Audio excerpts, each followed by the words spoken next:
અમે ફોર્મ ભર્યા ત્યારે અમને એ ખબર નથી કે અગાઉથી બધું નક્કી થઈ ગયું છે ને એ અહીંના જ આગેવાનોએ નક્કી કરી લીધું છે. કા મારવાની પોઝિશન હતી ભાજપની, કોઈ હાલવા તૈયાર નતું. ચાલતી ગાડીએ બધા આ ચડવા વાળા છે. બ્રાહ્મણનો વિરોધ જે કર્યો છે ને 28 તારીખે તમને એનું ફળ મળશે મળશે ને મળશે. શું કે અમારા 10મા વોર્ડમાં 4 ઉમેદવાર આયાતી છે ને એવા ઉમેદવાર છે કે જેને કોઈ દિવસ ભાજપ કાર્યાલય જોયું નથી. 2 લેડીઝ ઉમેદવાર છે, એને કીધું ભાજપ કાર્યાલય ક્યાં છે અને એ કોઈ દિવસ ભાજપે પગથિયા સીડી ચડ્યા નથી, એવાને ટિકિટ આપી છે.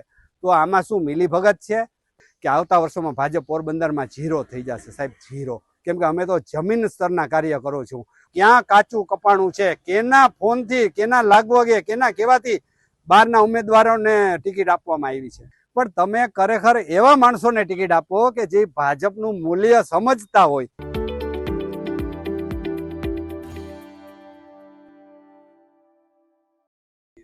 અમે તો ભાજપના જે જિલ્લા પ્રમુખ છે, મહામંત્રી છે, એમને જઈને, કેમ કે અમને કહેવામાં આવ્યું હતું કે તમને ટેલિફોનિક જાણ કરશું.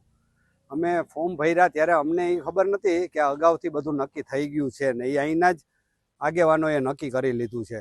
ખાલી આ બધા નિરીક્ષકો આવે છે એ ખાલી દેખાડવા પૂરતું જ હોય છે, પણ નક્કી લોકલ ટીમ જ નક્કી કરે છે.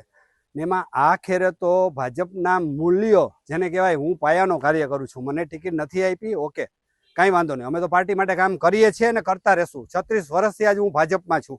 અમે લોહી રેડ્યું છે એમાં. ગાડી જ્યારે ધક્કા મારવાની પોઝિશન હતી ભાજપની, કોઈ હાલવા તૈયાર નહોતું, ત્યારે અમે હારે રહીને ગાડીને અત્યારે પાટા ઉપર લઈ આવ્યા છે અને ત્યારે ચાલતી ગાડીએ બધા આ ચડવા વાળા છે. અને તમે કદાચ, હું 10માંથી મેં ટિકિટ માંગી હતી, 3, 9 ને 10, કે જેમાં અમારા બ્રહ્મ સમાજનું સૌથી વધારેમાં વધારે મહત્વ છે, એમાં વધારે ઉમેદવારો છે, મતદારો છે.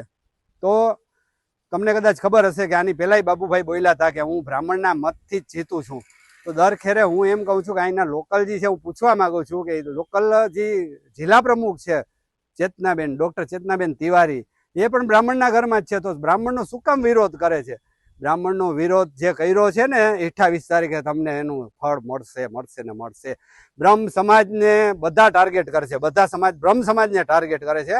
તો હું અત્યારે કહેવા માંગુ છું કે અમારા 10મા વોર્ડમાં 4 ઉમેદવાર આયાતી છે ને એવા ઉમેદવાર છે કે જેને કોઈ દિવસ ભાજપ કાર્યાલય જોયું નથી. ભાજપ કાર્યાલય અમને પૂછતા હતા, હું હેઠે સ્કૂટર પાર્ક કરતો હતો તો 2, હું નામ નહીં દઉં, 2 લેડીઝ ઉમેદવાર છે, એને કીધું ભાજપ કાર્યાલય ક્યાં છે અને એ કોઈ દિવસ ભાજપે પગથિયા સીડી ચડ્યા નથી, એવાને ટિકિટ આપી છે. તો આમાં શું મિલીભગત છે? ભાજપના મૂલ્યો ભૂલી ગયા છે? તો જગદીશ પંચાલ વિશ્વકર્માજીને મારી નમ્ર વિનંતી છે કે તમે થોડુંક પોરબંદર આવો અને ખરેખર આ બાબતે જૂના કાર્યકરોની અવગણના થાય છે એ જોજો. કેમ કે આવતા વર્ષોમાં ભાજપ છે ને ક્યાં હશે ને, પોરબંદર, ખાસ કરીને પોરબંદરની વાત કરું છું, કે આવતા વર્ષોમાં ભાજપ પોરબંદરમાં 0 થઈ જશે સાહેબ, 0. કેમ કે અમે તો જમીન સ્તરના કાર્ય કરો છું, અમે તો પાર્ટી માટે કામ કરીએ છીએ. આજની તારીખમાં અમને ટિકિટ નથી આપી ને તોય અમે ભાજપ સાથે છે, મોદી સાહેબની સાથે છે. તો હું મોવડી મંડળ અને અહીંના બધા છે જે મેન હોદ્દા પર બેઠા છે, બાબુભાઈ છે, અર્જુનભાઈ છે, તો એમને પણ થોડોક પર્સનલ રસ લઈ ને આ બાબતે ખરેખર મનોમંથન કરવાની જરૂર છે કે ક્યાં કાચું કપાણું છે, કેના ફોનથી, કેના લાગવગે, કેના કેવાથી બહારના ઉમેદવારોને ટિકિટ આપવામાં આવી છે. ટિકિટ વેચણી તો અત્યારે સગા સંબંધી ને કે ઓળખતાઓને ટિકિટ આપી છે. મેં એમ બોલ્યો હમણાં મારા ઓલામાં કે કોઈને ખબર નથી કે ભાજપ ખરેખર ભાજપ છે શું. ભાજપની અમે તો 36 વર્ષથી એમાં જોડાયેલા છે એટલે અમને બધી ખબર છે, અમે લોહી રેડ્યું છે. એટલે અમને આજે ખરેખર દુઃખ થાય છે. અમને ટિકિટ આપી છે એનું દુઃખ નથી, પણ તમે ખરેખર એવા માણસોને ટિકિટ આપો કે જે ભાજપનું મૂલ્ય સમજતા હોય. 100% મેળી છે, 100%.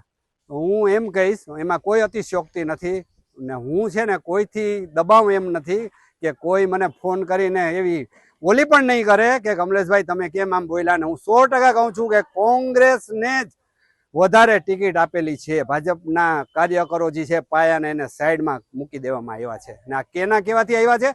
એ ઉપર જે ગાંધીનગર બેઠેલા મોવડી મંડળ છે ને એની ખરેખર આતપાસ કરવાની જરૂર છે ને એમની સામે પગલાં લેવાની જરૂર છે કે કેની ભલામણથી આ ટિકિટો આપવામાં આવી છે.